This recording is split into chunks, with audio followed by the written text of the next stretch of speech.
Assalamualaikum warahmatullahi wabarakatuh. Alhamdulillah wassalatu wassalamu ala Rasulillah. Ikhwani rahimani wa rahimakumullah. Para pemirsa yang dirahmati oleh Allah Subhanahu wa taala. Semoga rahmat Allah senantiasa meliputi saya dan meliputi Anda sekalian. Sebagian orang telah memiliki harta yang banyak. Telah diberi kemewahan oleh Allah Subhanahu wa taala, telah dimudahkan rezekinya oleh Allah Subhanahu wa taala. Namun mereka tidak merasakan kebahagiaan. Sebenarnya Allah Subhanahu wa taala telah menunjukkan banyak cara-cara dan kiat-kiat untuk meraih kebahagiaan. Karena ternyata terbukti kebahagiaan bukan diukur dengan harta. Kebahagiaan bukan diukur dengan kemewahan. Kebahagiaan bukan diukur dengan ketenaran, ya. Akan tapi ada perkara-perkara lain yang bisa menjadikan orang berbahagia. Terutama kita berbicara sekarang tentang orang-orang yang memiliki harta yang banyak. Bagaimana bisa mereka meraih kebahagiaan? Rasulullah sallallahu alaihi wasallam telah menjelaskan dalam satu hadis, wa ahabbul a'mali ila Allah, amalan yang paling dicintai oleh Allah Subhanahu wa taala, sururun tudkhiluhu fi qalbil muslim, yaitu rasa senang yang kau masukkan dalam hati seorang muslim. Au tatruda anhu ju'an, atau kau hilangkan rasa laparnya. Au taqdi anhu dainan, atau kau lunaskan hutang-hutangnya. Au takshifa anhu kurbatan, atau kau hilangkan kesulitannya. Kemudian Nabi SAW berkata, la an amshi ma akhi fi hajatin ahabbu ilayya min an a'takifa fi hadzal masjid syahran. Sungguhnya aku menemani saudaraku untuk memenuhi kebutuhannya lebih aku sukai daripada aku iktikaf di Masjid Nabawi selama sebulan. Luar biasa. Allahu Akbar. Bagaimana Nabi SAW menyatakan beliau berjalan menemani saudaranya untuk memenuhi kebutuhannya lebih beliau sukai daripada iktikaf di Masjid Nabawi selama sebulan. Kenapa demikian? Karena menolong orang lain, para pemirsa, menyenangkan hati orang lain, menghilangkan rasa laparnya, membantu mengatasi kesulitannya adalah amalan yang sangat dicintai oleh Allah Subhanahu wa taala. Dan amalan inilah yang akan memasukkan kebahagiaan dalam hati pelakunya. Benar, akan masukkan kebahagiaan dalam hati pelakunya. Ada seorang sahabat yang datang menemui Nabi sallallahu alaihi wasallam, yashku qaswata qalbihi. Dia mengeluhkan kepada Nabi sallallahu alaihi wasallam tentang kerasnya hatinya. Dia tidak merasakan bahagia. Dia merasakan keras dalam hatinya, kekerasan, kekakuan dalam hatinya. Maka apa jawaban Nabi sallallahu alaihi wasallam? Idza aradta an yalina qalbuk, ya, fa'timil miskin wamsa' ra'sal yatim. Kata Nabi sallallahu alaihi wasallam, jika kau ingin hatimu menjadi lembut, menjadi bahagia, menjadi tenang, maka kata Nabi sallallahu alaihi wasallam, berikanlah makanan kepada fakir miskin dan usaplah tanganmu di kepala anak yatim. Ya ikhwan, apa hubungannya antara memberi makanan kepada anak yatim, mengusap kepala seorang anak yatim, beri makan kepada fakir miskin? Apa hubungannya dengan kelembutan hati? Apa hubungannya dengan kebahagiaan?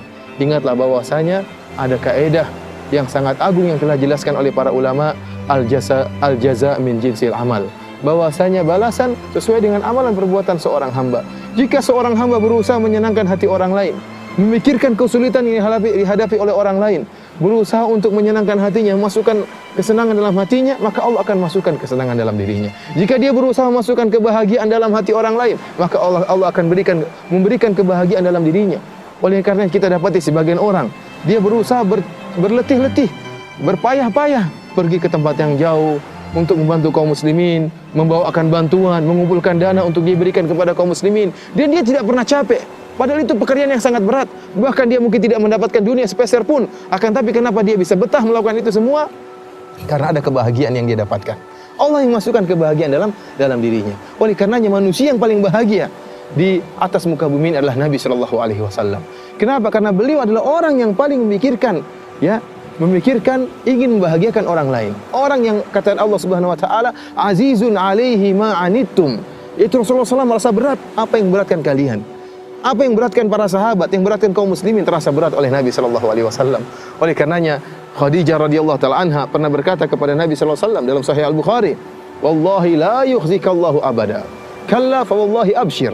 Kata Khadijah, sekali-sekali tidak Bergembiralah wahai suamiku, la yukhzikallahu abada. Allah tidak akan menghinakan engkau. Kenapa? Innaka la tasilur rahim wa tasduqul hadis wa tahmilul kalla wa taksibul ma'dum wa takrir dhaif wa tu'inu ala nawabil haq. Kenapa engkau senantiasa jujur berkata? Engkau senantiasa menyambung silaturahmi, menyenangkan keluarga, menyenangkan kerabat. Engkau senantiasa membantu orang yang belum bisa mandiri. Engkau bekerja dan hasilnya kau berikan kepada orang yang tidak mampu. Wa takrir dhaif, engkau memuliakan tamu, menyenangkan para tamu. Wa tu'inu ala nawabil haq, dan engkau membantu orang-orang yang terkena musibah. Ini sifat dasar Nabi sallallahu alaihi wasallam.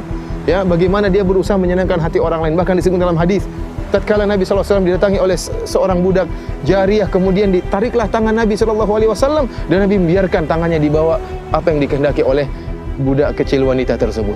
Kenapa? Karena Nabi sallallahu alaihi wasallam ingin masukkan kebahagiaan dalam hati orang lain. Tatkala Rasulullah sallallahu alaihi wasallam adalah orang yang paling berusaha akan hal ini, maka jadilah beliau adalah orang yang paling bahagia.